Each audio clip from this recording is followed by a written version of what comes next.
자, 오늘부터 우리는 이제 소선지서죠. 하박국서가 이제 몇 번에 걸쳐서 소선지서인 하박국서를 우리가 나누게 될 것입니다. 장수가 짧아서요. 오래 가지는 않을 겁니다. 자, 오늘의 그 첫 번째로 오늘 함께 나눌 말씀의 제목은 어느 때까지일까입니다. 이건 뭐냐? 제목처럼 답답한 마음을 하나님께 토로하고 있는 하박국 선지자임을 보여주고 있는 부분입니다. 하박국 선지자는 여러분 예레미야 선지자와 같은 시대에 사역했던 선지자예요. 유다가 바벨론에게 멸망하기 직전에 마지막 어두운 시대 때에 활동했던 선지자가 하박국 선지자입니다. 이때 동시대의 선지자가 누가 있냐면 스바냐도 있었고요. 다니엘도 있었어요. 그리고 에스겔도 있었습니다.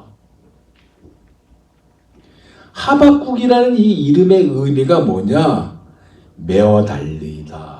포옹하다. 여러분 포옹해봤잖아요.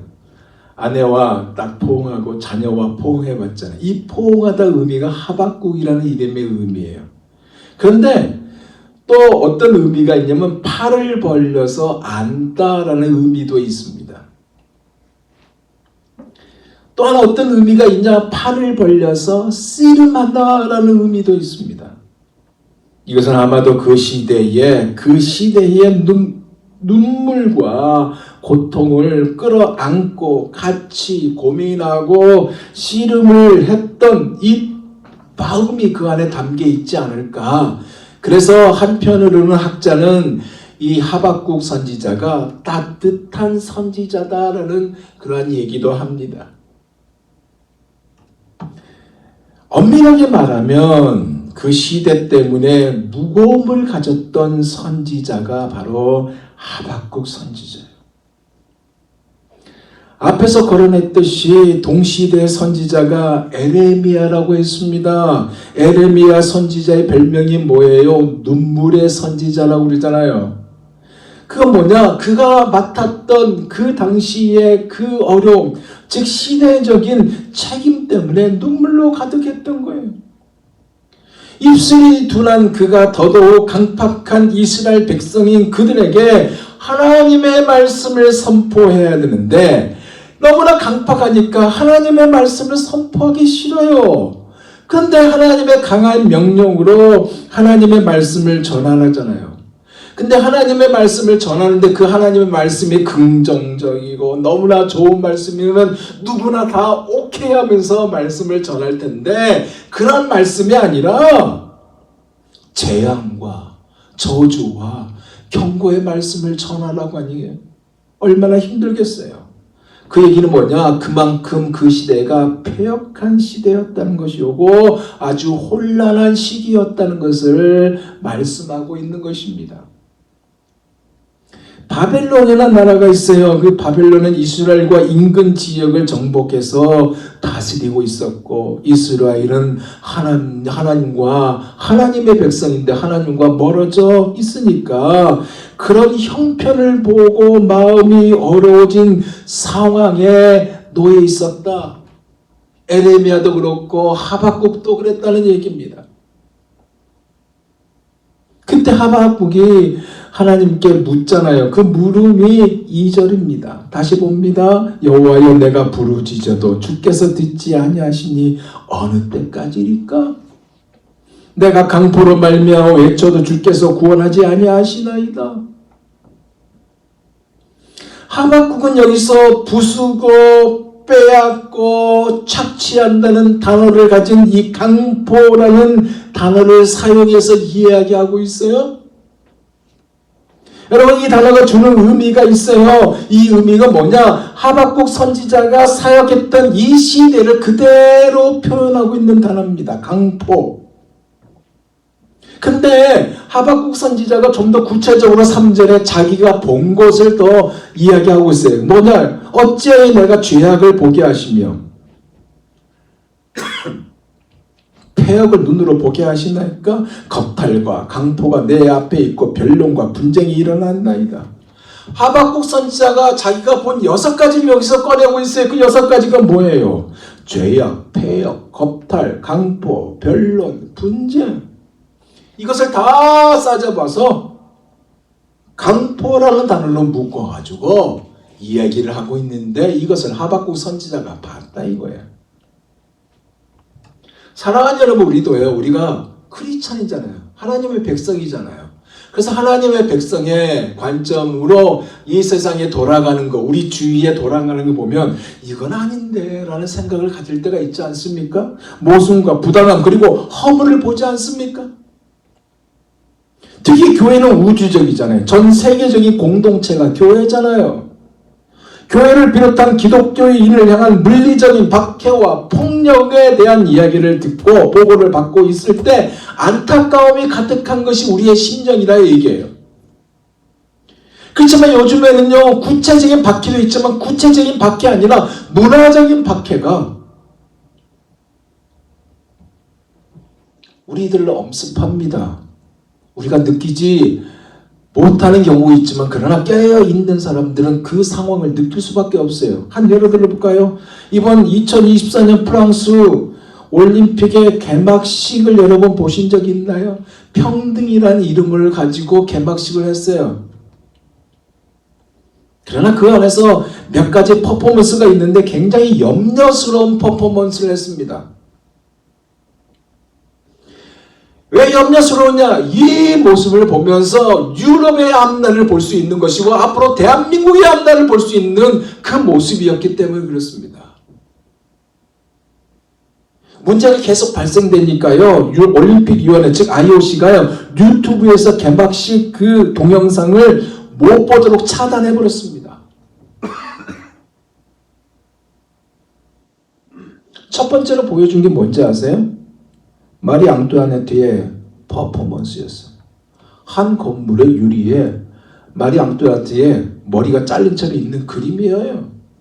이건 하나만 보여준 것이 아니고 창문마다 다 있게 했습니다.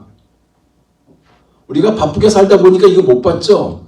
저도 설교를 준비하면서 이 하박국선을 준비하면서 좀 더 디테일하게 봤던 거예요.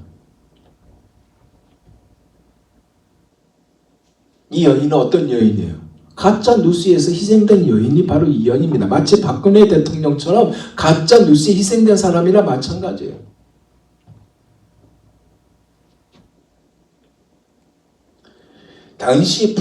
이 당시 프랑스가요, 굉장히 억압적인 체제 안에 있었거든요. 근데 그 당시에 미국은 독립혁명이 있었어요. 영국도요, 명예혁명이 있었어요. 그런데 이렇게 정치체제가 바뀌고 있는 국제 정세 속에서 프랑스는 어떤 상황이냐? 폐쇄적인 이 상황을 이끌어왔습니다. 전반적으로 폐쇄적이었어요. 그런 가운데 프랑스는 혁명이 일어났거든요. 이 혁명이라는 빌미 아래 어떻게 하지 아세요? 왕을 처형시켜버립니다. 그러면서 왕을 처형시키면서 이 프랑스가 막장으로 가버렸어요. 왕도 죽이고 치안을 담당하는 경찰도 죽이고 잡아다가 자신을 지키는 군대도 해산시켜버리고 가톨릭 사제들도 잡아다가 죽여버리고 신앙 고백한 예수 믿는 사람들도 잡아다가 다 처형시켜버렸습니다. 그러니까 그 다음에 무엇이 찾아오겠어요? 무질서가 찾아왔죠. 기독교가 사라지게 했어요. 기독교가 사라지니까 예수 믿는 사람들이 힘이 없어져 버렸습니다. 그것뿐만 아니라 왕도 죽였으니까 혁명을 주도했던 사람들까지 못 죽일 리가 없죠. 잡아다 죽여버렸어요. 자기들의 마음에 안 맞는다고. 왕도 죽였는데 이까짓 거 못 죽일 리 없다고 여겼다는 거예요. 그러니 나라에 어떻게 되겠어요? 큰 위기가 찾아올 수밖에 없었죠. 해외에서 이 약해진 프랑스를 향해서 쳐들어오는 것도 있었고요. 이런 나라가 프랑스예요. 그런데 거두절미하고 그 다음에 퍼포먼스가 뭐냐면 레오나르도 다빈치가 그렸던 최후의 만찬의 그 모습을 가지고 패러디하면서 퍼포먼스했던 이 장면입니다. 예수님과 12제자가 마지막 만찬을 가졌던 그림이 이 최후의 만찬이잖아요. 레오나르도 다빈치가 그린. 그런데 이 최후의 만찬을 조롱과 패러디로 장식했습니다. 이들이. 어떻게 한지 아세요? 성전환자들이 수염을 기른 채 성전환자들이 여자 옷을 입고 음란한 옷을 입고 난장판하는 패러디를 했습니다.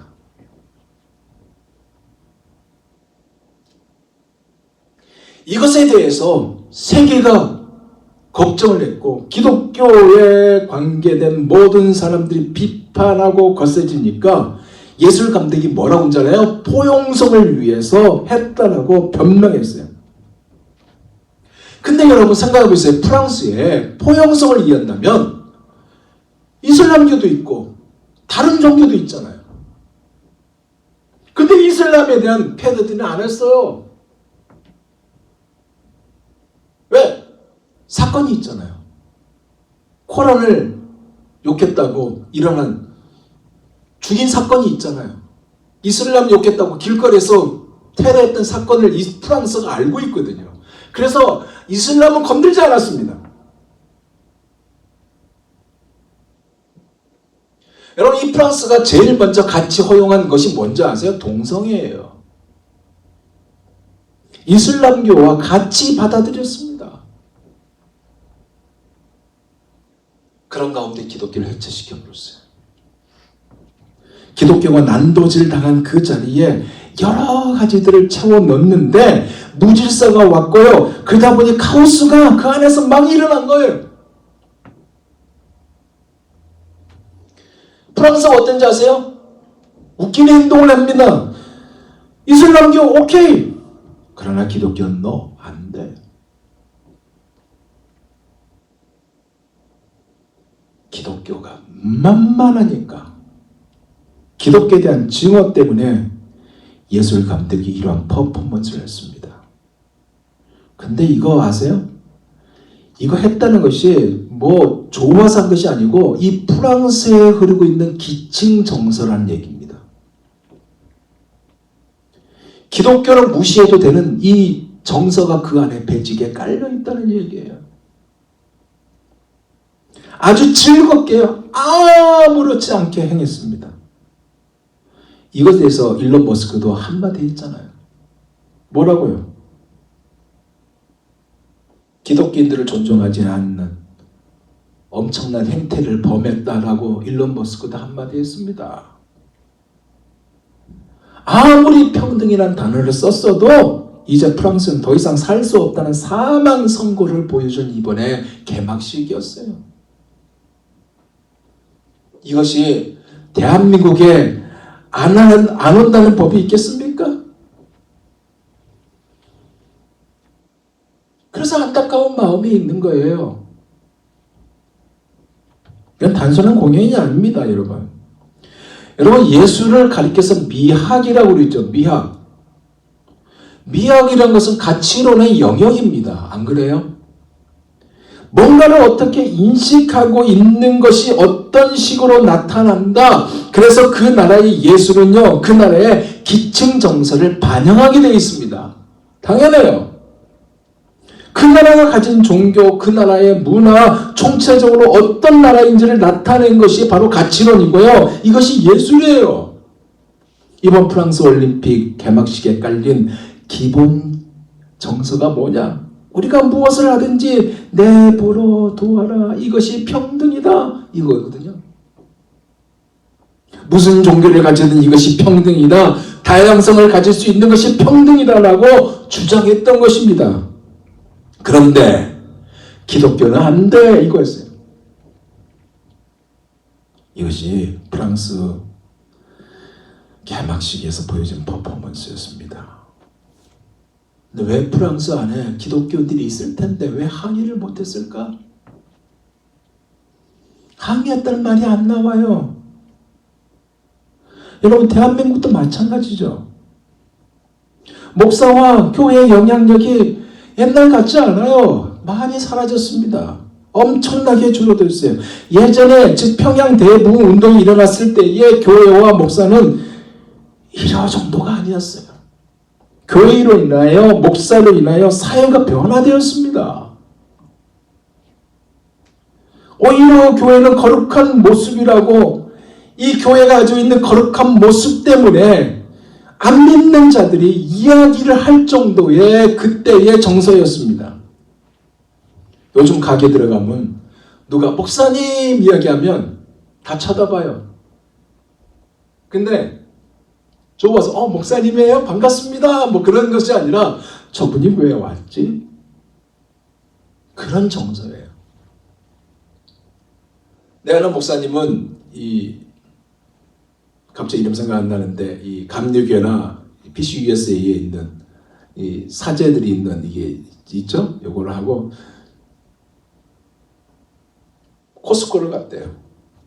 그랬더니 그 계산한 사람이 Father 그러더래요. Father. 예. 존중을 해주는 모습이 있었죠. 한국에 지금도 이 미국에 그렇지만 한국은 더 그렇다는 얘기입니다. 좋은 이미지보다 부담을 느낀다는 거. 목사라고 해도 목사라고 말을 못하는 현실이 되고 말았습니다.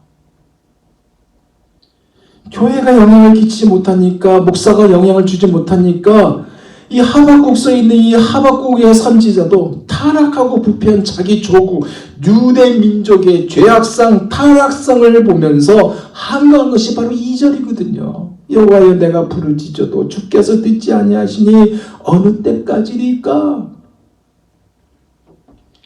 이것에 대한 답을 찾기 위한 질문이 3절이잖아. 내가 강포로 말미암아 외쳐도 주께서 구원하지 아니하시나이다. 어찌하여 내가 죄악을 보게 하시며 패역을 눈으로 보게 하시나이까? 이것을 본 선지자가 4절에 왜 이러한 것이 일어났는지를 밝히고 있어요. 이러므로 율법이 해이하고 정의가 전혀 시행되지 못하노니 이는 악인이 의인을 에워쌌으므로 정의가 굽게 행하여졌나입니다. 무엇의 마비가 왔다고요? 무엇의 마비에 대한 얘기를 하고 있어요? 율법, 정의, 선지자들이 하나님의 말씀을 선포하는 것이 끊어졌다. 이것에 대한 마비를 이야기하고 있어요. 이 하나님의 말씀의 궁극적인 마비가 이런 불편한 모습을 드러낸 것이다 라는 얘기입니다.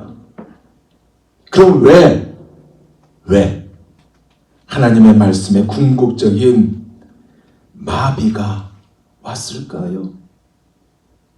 이 현실에 대해서 하박국 선지자는 좀 더 디테일하게 말하고 있지 않습니다.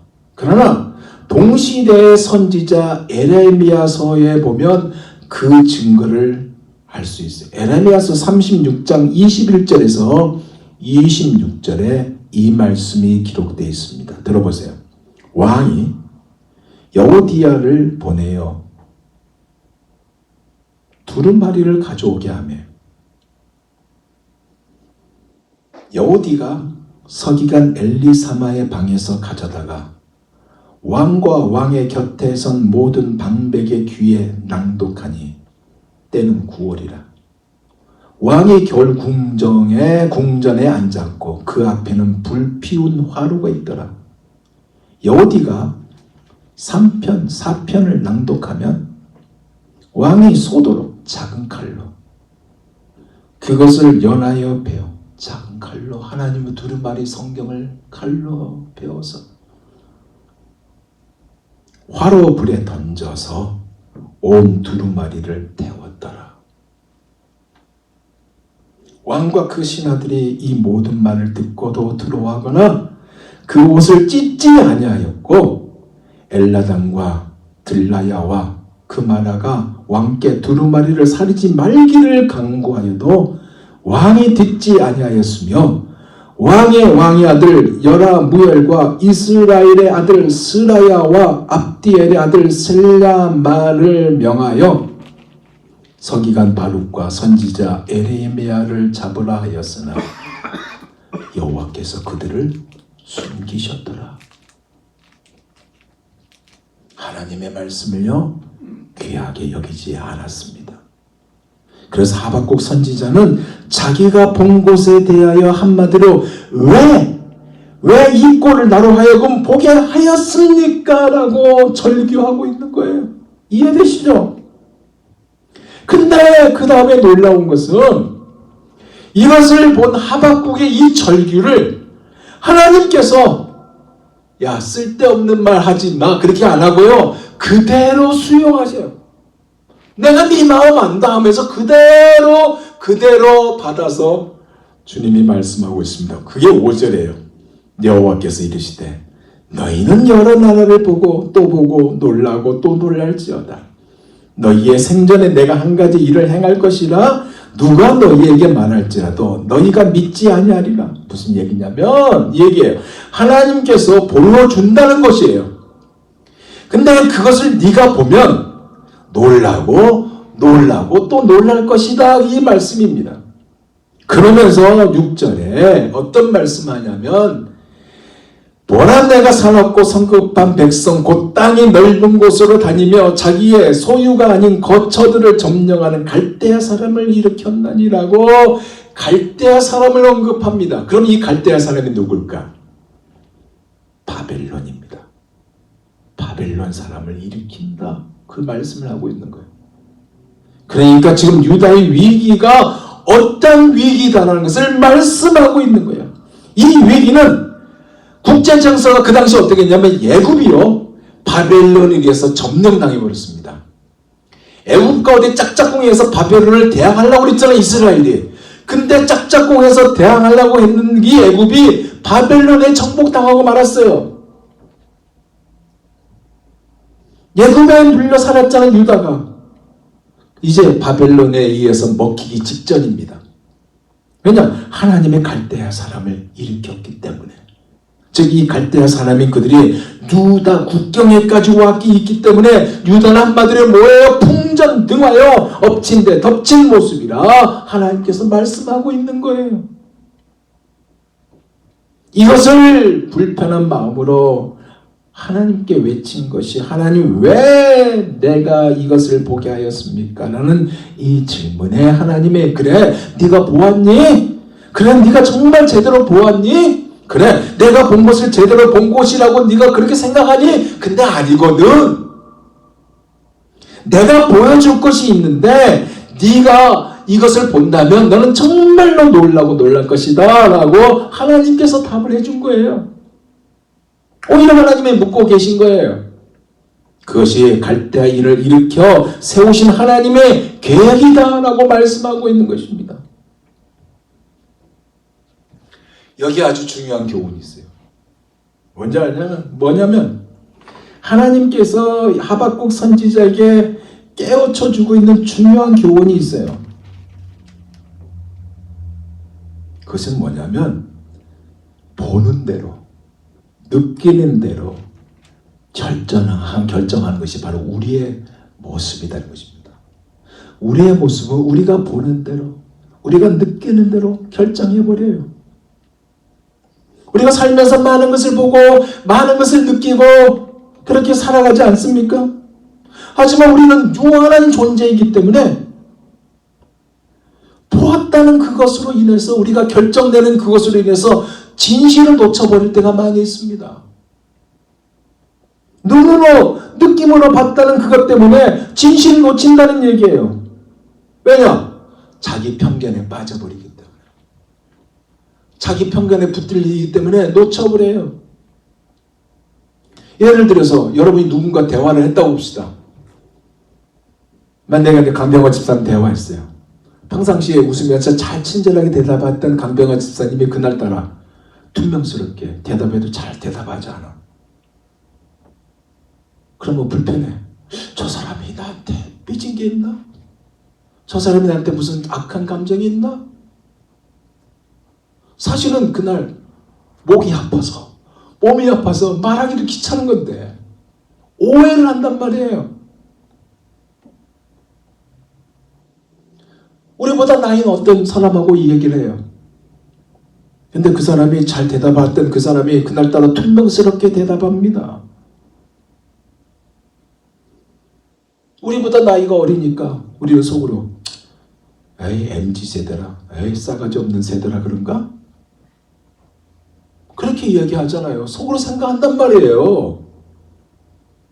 나중에 알아보니까 그 친구가 그때 내가 너무 죄송해요. 너무나 몸이 아파가지고 말하기 너무 힘들어서 그렇게 행동했어요. 오해했죠? 죄송해요. 그렇게 얘기하면 자기 속으로 생각했던 것이 얼마나 부끄럽습니까? 왜? 주관적인 결론을 내려서 큰 실수를 범하게 된다는 것입니다. 그래서 속으로 그때 내가 정말 싸가지 없는 놈이라고 말하지 않기를 정말 잘했지 라고 그렇게 우리는 안도의 한숨을 쉴 때가 있어요. 왜? 유한한 존재이기 때문에 보았다는 것으로 인해서 진실을 놓치는 경우가 많이 있기 때문에 그래요. 하박국 선지자도 그 시대의 죄악을 보고 폐역도 보고 겁탈도 보고 강포도 보고 변론도 보고 분쟁도 보았어요. 그래서 왜 이 꼴을 보게 하느냐고 물은 하박국에게 하나님 그렇잖아. 네가 본 거 그래.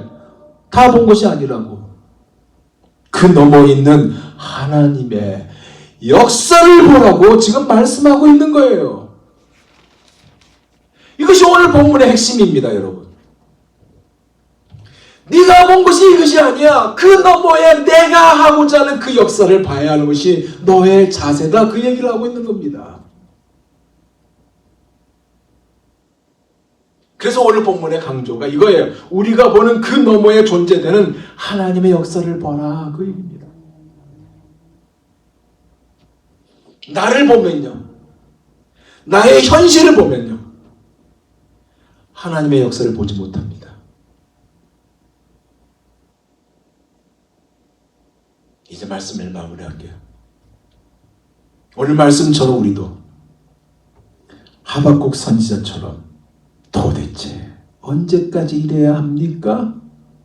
하나님 지금 뭐하고 계세요? 내가 지금 죽겠는데 이 상황이 쉽게 말하면 대한민국 정치를 봤을 때 이 사람은 감옥 갈 사람은 감옥도 안 가고 있고 너무나 답답하지 않습니까?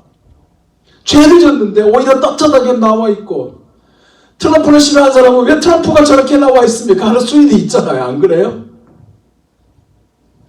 어찌하여 우리 기도를 듣지 않으십니까? 어느 때까지 침묵하실 것입니까? 라고 할 수 있어요. 어떨 때는 우리의 기도가 외면당하고 우리의 간구가 의미 없이 허공을 울리는 메아리 같다고 느껴질 때가 있어요. 심지어 하나님에 대한 의심까지 생길 때가 있어요. 하나님은 우리에 대해서 너무 무관심하고 계시다는 생각도 가질 때가 있어요. 내가 이렇게 아픈데 내가 그동안 하나님께 한 것이 얼마나 있는데 이렇게 무심하게 그렇게 할 수 있어요? 하나님 내가 누군데? 내가 남이 아니잖아요. 그런 생각을 가질 때가 있다는 거예요. 그래서 우리가 우리의 삶 속에 왜 이러한 일들이 우리에게 일어나는지 이해가 되지 않아서 시편 1절에 있는 시편 기자의 외침처럼 여호와여 어찌 멀리 서시며 어찌하여 환난 때에 숨으시나이까? 라고 외칠 수 있다는 거예요. 그렇죠? 그런데 여러분 침묵은 언제나 과정이에요. 침묵은 언제나 영원하지 않다는 거예요. 때가 되면 하나님의 섭리 가운데 모든 것이 밝히 드러나게 된다는 것입니다. 그분의 선하신 뜻이 온전히 이루어지게 될 것을 보게 한다는 것이에요.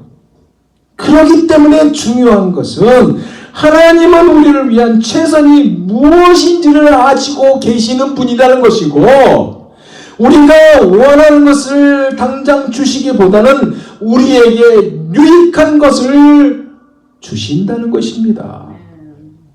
그래서 무엇보다 우리를 위한 최선을 포기하지 않으시는 하나님이라는 이 사실을 여러분 믿으시기 바랍니다. 그래서 온 나라야와 온 민족과 온 백성들을 다스리시는 온 우주를 통치하신 유일하신 하나님이시기 때문에 우리만을 생각하시고 우리만을 위하여 일하지도 않아요. 온 세계 가운데 모든 나라와 백성들을 모두 보시고 하나님 뜻대로 역사하셔요. 하나님은요, 하박국 선지자가 이것을 보기를 원하셨어요. 이것 또한 우리가 보기를 원하시는 우리 하나님입니다. 무슨 얘기예요? 주관적인 관점으로 보는 것이 아니라 하나님의 관점으로 보기를 원한다는 얘기입니다. 때로는 하나님께서 우리의 기도와 간구에 바로 응답하지 않으시고 침묵으로 일관하시더라도 낙심할 필요가 없어요. 교회를 핍박하는 어떠한 악한 세력이 날뛰고 죄악이 만연한 세상 속에서 하나님이 아무것도 하지 않은 것처럼 보여도 절망할 필요가 없어요. 당신의 계획과 당신의 시간표대로 역사되고 있다는 것입니다. 중요한 것은 뭐냐? 이겁니다. 여러분, 이거 하나만 붙잡고 오늘 가도 괜찮아요. 우리가 살면서 여러 가지 물음표를 만납니다. 왜 그렇습니까? 왜 이러죠? 왜 이렇게 나에게 이러한 일들이 생기죠? 이 물음표가 생기잖아요. 이 물음표를 만날 수 있어도 믿음입니다. 믿음으로 하나님을 바라보면요, 그 모든 물음표가 느낌표로 바뀝니다. 아멘. 이것을 체험하는 이번 한 주간이 되시기를, 그리고 평생이 되시기를 예수 그리스도 이름으로 축원드립니다. 기도하겠습니다.